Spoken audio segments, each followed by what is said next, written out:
Nabiullah Muhammad sallallahu alaihi wasallam.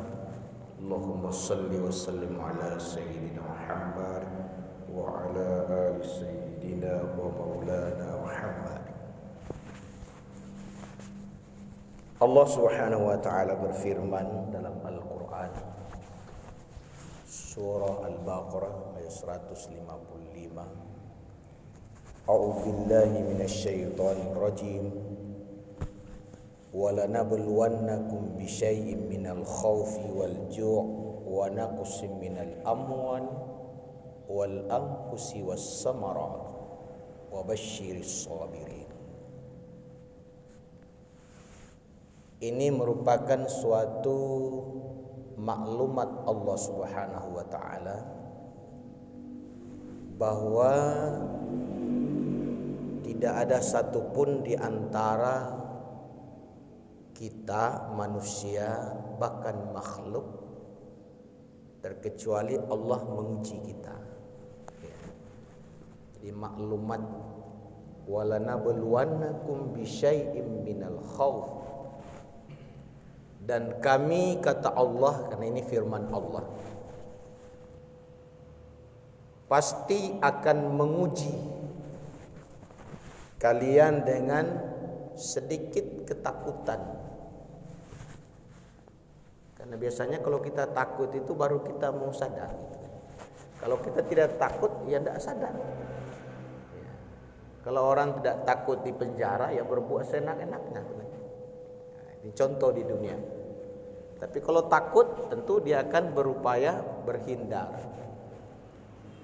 Kalau orang takut kepada azab kubur, pasti selalu berupaya supaya tidak diazab dalam kubur. Takut kepada api neraka jahanam, tentu dia akan berupaya supaya terhindar dari api neraka. Takut kepada Allah Subhanahu wa taala, tentu dia akan berupaya untuk tidak membangkang kepada Allah hukum-hukum Allah Subhanahu wa taala. Tapi yang namanya takut itu memang menjadi sunnatullah. Pasti ada rasa takut kita. Namanya manusia ini kan lemah. Orang yang lemah itu pasti merasa takut. Orang yang merasa kuat pun dalam hatinya ada ketakutan. Hanya tersembunyi saja, tidak kelihatan. Sebagai orang-orang yang beriman, kita kan orang yang beriman, yang senantiasa sabar salat, sebagaimana dalam ayat sebelumnya 153. Ya ayyuhalladzina amanu sabiru wasta'inu bis-sabri was-salah. Ya ayyuhalladzina amanu ista'inu bis-sabri was-salah, kan gitu.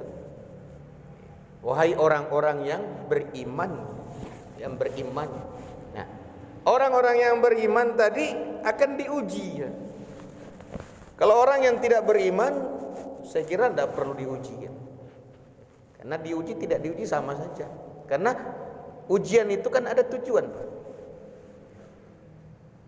Tidak semua orang diuji. Tidak semua anak-anak diuji oleh guru. Yang diuji oleh guru adalah anak-anak yang sekolah.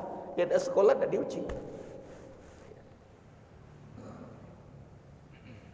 Jadi Allah Subhanahu wa taala menguji kita minal khaufi wal ju' wa naqsi minal amwal. Diuji kita dengan sedikit ketakutan, supaya dengan adanya rasa takut ini terhadap ujian, kita takut kepada Allah yang memberikan ujian.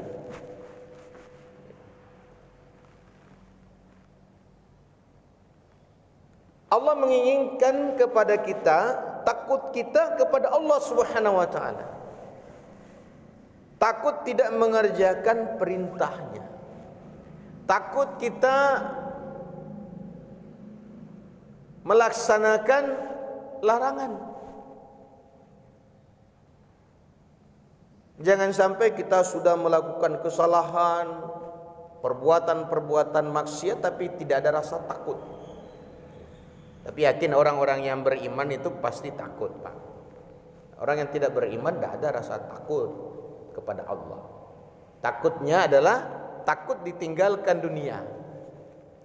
Orang yang tidak beriman itu tidak takut kepada Allah, tapi takut kepada dunia. Takut jabatannya turun, takut hartanya berkurang, itu pasti. Ketakutannya luar biasa. Takut tidak aman. Walaupun berada di dalam benteng yang kuat, tetap merasa takut. Karena namanya manusia. Ya, namanya manusia itu Allah udah lengkapi dengan berbagai hal. Rasa nikmat, enak, rasa takut ada semua. Manis, pahit ada semua rasa. Ya, itulah manusia. Jamaah subuh yang dimuliakan Allah Subhanahu wa taala. Oleh karena itu, apapun ujian yang Allah berikan kepada kita, termasuk ujian keadaan ini, adanya COVID-19, ya, terlepas itu gimana, yang jelas bahwa ini menjadikan kita semakin sadar bahwa ada hal-hal yang tidak kita lihat tapi kita takut.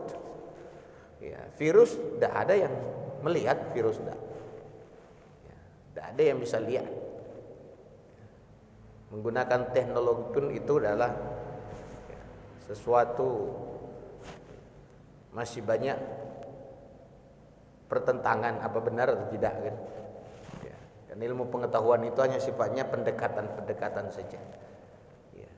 Tidak bisa memberikan simpulan pasti. Sama dengan dokter. Sakit apa? Nih, kasih obatnya. Belum sembuh juga datang, kasih lagi obat lain. Kan begitu? Ya. Datang lagi mengeluh, belum sembuh-sembuh, coba lagi obat lain. Kan gitu. Nanti kembali obat yang dulu lah kan. Itu. Udah habis beli obat, tidak sembuh-sembuh. Tahu-taunya mampir ke toko beli obat yang harganya cuma 1.000-2.000, sembuh. Karena yang menyembuhkan Allah Subhanahu wa taala gitu. Allah yang Maha menyembuhkan, yang Allah Maha menutupi, mencukupi, maka sepantasnya kepada Allah Subhanahu wa taala kita takut. Jadi sedikit ketakutan, minal khaufi wal ju' wa naqs minal amwal. Dan rasa ada kelaparan. Allah nguji kita dengan lapar. Baik itu diuji dengan keadaan sehingga kita lapar, keadaan kemarau berkepanjangan, ya, atau peperangan, atau karena kita berpuasa lapar kan. Diuji kita dengan berlapar-lapar padahal kita bisa makan. Ada juga diuji dengan lapar memang tidak bisa makan. Ada yang punya makanan tapi tidak bisa makan karena diuji oleh Allah Subhanahu wa taala. Sedikit harta berkurang, penghasilan kita biasanya ya para pedagang mungkin dalam sehari taruhlah 200, 300, 500 ribu, karena keadaan diuji tinggal 150 kan, bahkan mungkin tidak, diuji kita dengan sedikit. Wal anfusi was samarat, diuji dengan jiwa malah. Ada yang diwafatkan, dimatikan oleh Allah Subhanahu wa taala. Nah, kematian itu juga adalah ujian. Allazi khalaqal mauta wal hayata liyabluwakum ayyukum ahsanu amala. Dalam surah Al-Mulk ayat kedua. Dialah Allah Subhanahu wa taala yang menciptakan kematian dan hidup. Allazi khalaqal mauta wal hayat. Orang fasir memberikan penjelasan kenapa didahulukan mauta wal hayata, padahal kita ini kalau kita menyadari kita hidup ini baru mati. Hidup dulu baru mati. Padahal yang sebenarnya itu mati dulu baru hidup. Kan? Kita hidup baru mati. Berarti pikiran kita, lingkup pemikiran kita sangatlah sempit. Hidup dulu baru mati. Padahal yang betul adalah mati dulu baru hidup. Kan? Tulijul laila fin nahar wa tulijun nahara fil lail wa tukhrijul hayya minal mayyiti Allah hadirkan hidup yang sebelumnya mati. Jadi kita ini sebelumnya mati, bukan hidup dulu baru mati, tapi mati baru hidup. Gitu. Jadi pola pikir kita, kata orang, paradigma berpikir kita harus benar-benar, ya, jangan kita melihat hidup ini setelah mati ya sudah kan. Kalau udah hidup ini, pokoknya hidup di dunia ini pergunakan kesempatan.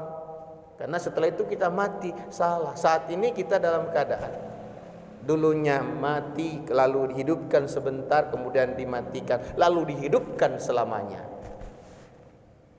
Jadi mati, kemudian kita hidup sebentar, lalu Allah matikan lagi sebentar, lalu Allah hidupkan selamanya. Tidak ada lagi kematian setelah itu. Kehidupan yang sesungguhnya adalah kehidupan di alam akhirat. Dunia ini sementara saja, fana, gurur.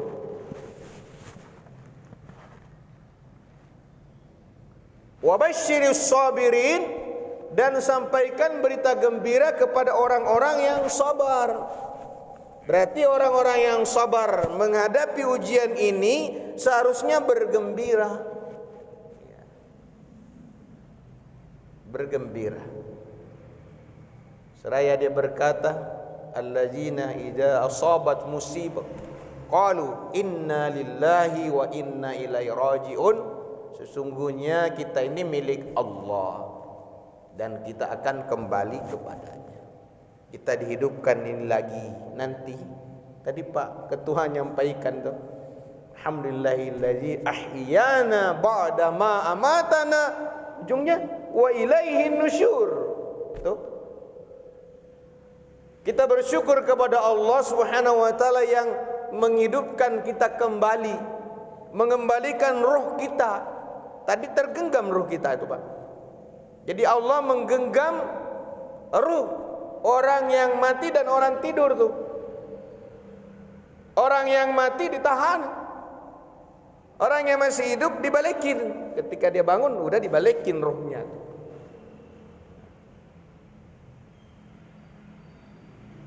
Karena ini sudah terus-menerus dianggap biasa saja. Ya. Biasa saja. Padahal ketika kita tidur Allah tahan. Ya. Lalu Allah kembalikan ruh kita. Sehingga kita bisa menjalani kehidupan di permukaan bumi ini kembali. Jemaah yang dimuliakan Allah Subhanahu wa taala, Allah menguji kita. Yang namanya ujian tentu ada tujuan tuh Pak. Mau diluluskan kita. Orang-orang yang mengajar sekolah itu menguji kita karena mau naikkan kita, kelas kita. Tidak ada guru menguji kemudian mau turunkan kita. Yang jelas bahwa orang yang diuji itu supaya dia lolos, naik kelas, lebih tinggi derajatnya, ijazahnya lebih tinggi gitu. Bonus yang didapatkan juga lebih tinggi, lebih banyak, semakin tinggi. Bukan turun, karena kita sudah turun nih Pak. Kita kan udah turun nih. Ya. Nabi Adam alaihissalam udah diturunkan tuh. Berarti setelah turun tinggal naik tuh. Jangan turun lagi. Jangan turun terus, jangan. Kan? Logikanya gitu. Kita udah diturun. Maka sekarang gilirannya kita naik. Jangan turun atau jangan bertahan. Ketinggalan kita. Yudabbirul amra minas samai ilal ar. Yudabbirul amra minas samai ilal ar. Sama ilal ar. Dari langit, dari tempat tinggi ke bumi. Segala urusan Allah turunkan. Termasuk Al-Quran, urusan yang besar, perkara yang besar, Allah turunkan dari tempat yang tinggi, dari langit ke bumi. Karena di bumi ada manusia. Seandainya manusianya di planet, ya Al-Quran turun ke planet. Ya. Karena manusianya berada di bumi ini, maka Allah turunkan Al-Quran ke bumi, ke manusia. Tujuannya dia ingin menjemput manusia itu, karena manusia sudah diturunkan, dan manusia itu tempatnya di surga. Nabi Adam tempatnya di surga, diciptakan surga untuknya, kecuali yang tidak mau. Maka dijemputlah kita. Al-Quran datang menjemput kita. Dia tali yang terurai, tangga, tali yang turun menjemput kita. Maka siapa yang berpegang kepada tali, tersambung kepada pangkalnya. Jadi Al-Quran itu dalam penjelasan para ulama, misalnya dalam kitab Al-Itqan fi Ulumil Quran, Imam Jalaluddin As-Suyuti dijelaskan itu seperti diumpamakan tangga, diumpamakan sebagai tali yang pangkalnya ada sama Allah, ujung-ujungnya menggapai kita. Ya. Siapa yang memegang tali strum itu kena strum tuh, Pak. Tersambung dia. Pangkalnya kepada Allah Subhanahu wa taala, ujungnya ke kita. Mau enggak kita berpegang kepada ujung-ujung itu? Dia adalah tangga. Dia bermaksud datang kepada kita untuk mengangkat kembali manusia itu.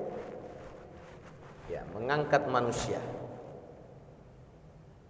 Yang tentu dalam proses-proses, banyak proses sebelum diangkat, banyak proses. Ruh datang dari Allah, tentu akan kembali kepada Allah. Sedangkan jasad kita dari mana? Jasad kita ini dari materi. Jasad kita ini dari materi. Jasad saya, jasad bapak itu dari materi. Tentu bapak mengatakan kami dari tanah. Yang kami itu siapa? Yang dari tanah itu bukan kita. Yang di tanah itu adalah Nabi Adam. Kita bukan dari tanah. Pasti pemahaman kita ini diciptakan dari tanah. Kita itu siapa? Nabi Adam. Kalau kita yang ini bukan dari tanah, Pak. Betul dah. Coba lihat dalam surah As-Sajdah.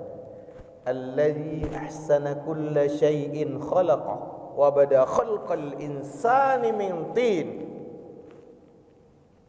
Dialah Allah yang menciptakan segala sesuatunya itu baik. Tidak ada yang baik kecuali kita yang mengatakan tidak baik. Wa bada khalqal insani min tin.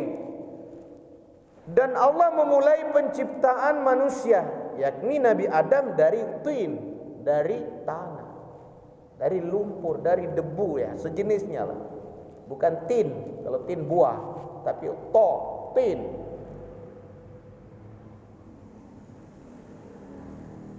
Thumma ja'ala naslahu min sulalatin min ma'in mahin. Kemudian Allah berkembangbiakan turunan Nabi Adam dari air, bukan dari tanah. Jadi kita ini bukan dari tanah. Yang dicipta oleh Allah dari tanah lah Nabi Adam. Kalau kita tidak dicipta, dibentuk lagi seperti Nabi Adam, tapi kita diproses di alam rahim. Nabi Adam tidak berada dalam alam rahim. Nabi Adam dibentuk oleh Allah Subhanahu wa taala dengan tangannya. Kalau kita dengan proses dititipkan kita, ya, dititipkan dalam rahim, ada sperma, ada ovum, ya, ada sel dari laki-laki, ada perempuan. Allah pertemukan di dalamnya. Allah menciptakan dari setitik air tadi segumpal darah. Air menjadi segumpal darah.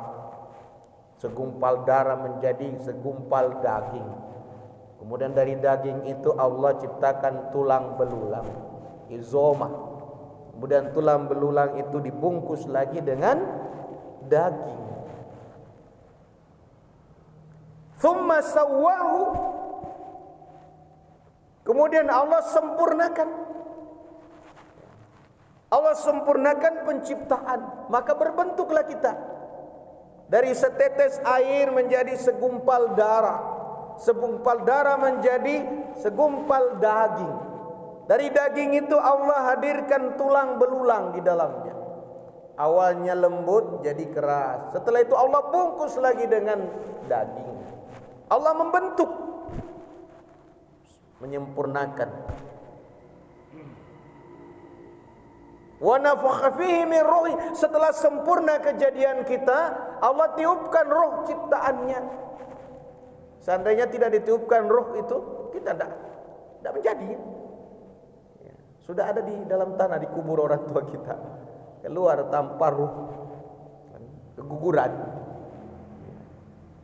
Allah menyempurnakan dengan roh ciptaan. Wa ja'ala lakumus sam'a wal absara wal af'idah. Lalu Allah Subhanahu wa taala setelah tiupkan ruh ke dalam jasad kita di alam rahim, Allah anugerahkan kembali, lengkapi kita dengan sam'a, pendengaran. Bukan telinga, telinga udah jadi. Telinga udah jadi. Sudah berbentuk. Allah tiupkan roh, jadi sempurna semuanya. Telinga udah ada, mata udah ada. Allah hadirkan ruh, hiduplah dia. Setelah Allah berikan ruh, maka pendengaran dihadirkan. Tapi sampai saat ini masih ada juga orang keluar di dunia tidak bisa mendengar, punya telinga tidak bisa mendengar. Atau ada orang yang mendengarnya terbatas. Yang didengar aja yang maksiat, yang baik-baik tidak didengar. Yang didengar musik-musik saja, Al-Quran tidak didengar. Kan? Terbatas pendengarannya. Dia batasi sendiri, dia tutup. Sehingga Allah pun nutup.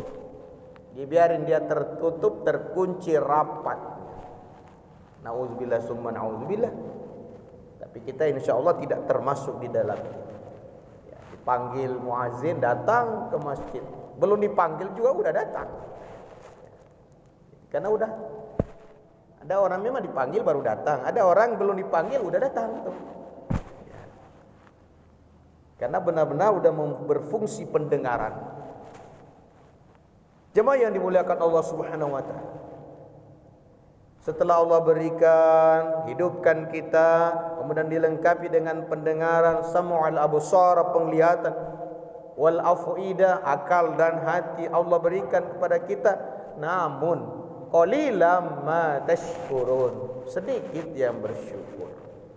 Artinya sedikit yang mempergunakan nikmat itu sesuai dengan harapan Allah. Dia mempergunakan nikmat itu tidak sesuai dengan harapan Allah. Sedikit sekali yang mempergunakannya sesuai dengan arahan Allah Subhanahu wa ta'ala, agar pendengaran itu dipergunakan untuk mendengarkan ayat-ayat Allah, agar penglihatan itu dipergunakan untuk melihat tanda-tanda kebesaran Allah, agar dia semakin mengenal Sang Pencipta. Kalau kita kembali ke akhirat tanpa mengenal Allah, Pak, kita bingung. Ketika datang Tuhan mengaku saya Tuhanmu, kita akan mengatakan itulah Tuhanku, karena kita tidak tahu. Tapi kalau di dunia ini kita mengenal Sang Pencipta, kita mengenal benar-benar, maka ketika di kampung akhirat kita akan dikenali. Kita mudah, karena ciri-cirinya mungkin udah, alamatnya jelas. Apalagi kita dibawa ke sana, bukan kita yang berjalan sendiri. Kan beda kalau kita yang pergi mencari alamat atau diantar seseorang menuju ke alamat itu. Kan beda, Pak. Kalau baru bandara kita udah dijemput, diantar ke alamat, kan? Beda dengan kita baru mencari alamat, di mana rumah, kan? Maka beruntunglah orang-orang yang beriman, beramal soleh. Karena setelah Allah wafatkan, dia dipanggil dengan panggilan khusus tuh Pak. Telah dicabut nyawanya oleh malaikat Israel, malaikat maut mencabut, dipanggil lah. Ada orang-orang yang dipanggil. Ya ayatuhan nafsul mutmainnah, wahai jiwa yang tenang. Kira-kira apa semua orang jiwanya tenang? Kan gitu. Berarti yang tidak tenang tidak dipanggil. Yang dipanggil adalah yang jiwanya tenang. Kira-kira siapakah yang jiwanya tenang? Orang yang jiwanya tenang adalah orang-orang yang di dunia senantiasa berpegang kepada Allah, ingat kepada Allah, zikir kepada Allah, beribadah kepada Allah, beriman, beramal soleh. Itulah yang tenang jiwanya. Ala bi dzikrillahi tatma'innul qulub. Ingat, hanya dengan mengingat Allah hati tenang. Kalau Bapak tinggalkan satu kali Jumat, biasanya rajin Jumat, tiba-tiba Bapak sengaja tidak melaksanakan Jumat, kira-kira tenang enggak? Tidak tenang tuh Pak. Biasanya kita Jumat, tiba-tiba tidak Jumat. Atau biasanya rajin ke masjid, tiba-tiba malas ke masjid. Tenang enggak? Tidak tenang. Pasti ada yang menghantui perasaan. Tapi kalau kita senantiasa beribadah, ingat kepada Allah, insya Allah tenang. Tali tadi kita pegang, setirnya kita pegang. Bapak naik motor, setirnya pegang, tenang tuh. Kalau Bapak naik mobil, setirnya dilepas, coba, tenang nggak? Nah, tuh sambil ngobrol, naik mobil berdua, Bapak di kiri, sopir lepas, suruh lepas itu setirnya. Tenang nggak kira-kira? Tidak tenang tuh Pak. Bahaya nih. Tapi kalau kita pegang tenang tuh, liuk-liuk bisa kita kendalikan. Karena kita tersambung, kita berpegang kepada Allah, tenang. Jadi ada orang yang dipanggil khusus. Ya ayatuhan nafsul mutmainnah, irji'i ila rabbiki radiyah mardiyah. Ini tidak semua orang dipanggil. Wahai yang jiwa yang tenang saja, kembalilah kepada Tuhanmu dalam keadaan ridho dan diridhoi. Fadkhuli fi ibadi, kamu memilah ke sini, kamu ke sini. Ini tempatmu. Nah, berkumpul kamu di sini. Jangan dengan sama dengan orang lain. Kamu berkumpul di sini. Kan itu. Kita sudah diarahkan, Pak. Kan enak kan? Kamu di sini aman. Irji'i ila rabbiki radiyatan mardiyah fadkhuli fi ibadi. Masuklah kalian ke dalam golongan hamba-hambaku. Kan sudah ada yang terdahulu tuh Pak. Para nabi, rasul, para sahabat, para syuhada, kan udah dahulu itu. Sudah berada di tempat yang terpisah oleh Allah, pisahkan mereka. Beda dengan tempatnya Fir'aun dengan lain-lain. Beda dengan tempatnya orang-orang yang menantang Allah. Beda. Dipilah Pak. Fadkhuli fi ibadi. Masuklah kalian ke dalam golongan hamba-hambaku. Ini belum masuk surga ini. Baru dipilah, nunggu dulu di situ. Kan? Wadkhuli jannati, dan masuklah kalian ke dalam surga. Nah, kan enak Pak, diundang kita. Ya, dijemput kita. Dari awal udah dijemput di bandara, lepas. Ya, anggaplah bandara kan. Kita mau nyebrang. Ketika kita mati, wafat itu berarti nyebrang. Sudah ditunggu kan? Nah, udah ditunggu sana. Naik keluar kan. Nah, jadi jiwa kita, ruh kita yang kembali tadi, dipanggil secara khusus. Kembalilah kepada Tuhanmu dalam keadaan ridho dan diridhoi. fadkhuli fi ibadi. Kemudian kamu berpisahlah kalian dengan lain. Kamu masuk ke sini, ke dalam golongan hamba-hamba. Dan nanti kamu akan masuk ke dalam syurga. Alhamdulillah. Mudah-mudahan kita semua tergolong orang-orang yang mendapatkan panggilan khusus, dan mudah-mudahan saudara-saudara kita yang dibuka, diberikan hidayah oleh Allah Subhanahu wa taala untuk kembali berpegang kepada Allah Subhanahu wa taala, agar ketika terjadi apapun, goncangan apapun, kita tetap kuat, teguh kita, goncangan iman, fitnah-fitnah kehidupan ini melanda kita, tetap kita bersandar kepada Allah. Jangan baru ujian dikit udah lupa kepada Allah. Baru sedikit diuji udah lupa kita. Udah tidak mau sholat. Kalau tidak ke masjid mungkin masih kan ditoleransi. Ya, masih dibolehkan kalau kurang sehat, boleh ulama membolehkan, silakan di rumah, tidak apa-apa. Ya. Bukan wajib di rumah, bukan. Boleh. Tetap di masjid lebih baik. Tuh, Pak. Tapi kalau kira-kira sakit kurang sehat daripada mendatangkan mudarat, ya tidak mau ke masjid. Tapi bukan karena malas, tapi karena tadi ya ada mudarat, ya, takut ya, terhadap virus. Karena takut itu Allah juga yang beri kita. Tinggal bagaimana. Ya, kalau kira-kira batuk-batuk tetap mau ke sana, ya bawa masker, pakai masker aja, tidak jadi masalah. Ya, insya Allah masker juga bukan sesuatu yang membatalkan sholat, ya, insya Allah tidak batalkan. Dalam keadaan normal dia makruh memang, tapi dalam keadaan seperti ini ya tidak jadi masalah itu. Insya Allah ya. Sekiranya itu Bapak sekalian, mohon maaf kalau ada hal yang kurang berlebihan. Saya tidak bermaksud menasihati, saya hanya sekedar mengingatkan diri saya dan mengajak kita untuk merenung tentang diri kita masing-masing. Apakah kita tergolong di antara qalilan ma tashkurun?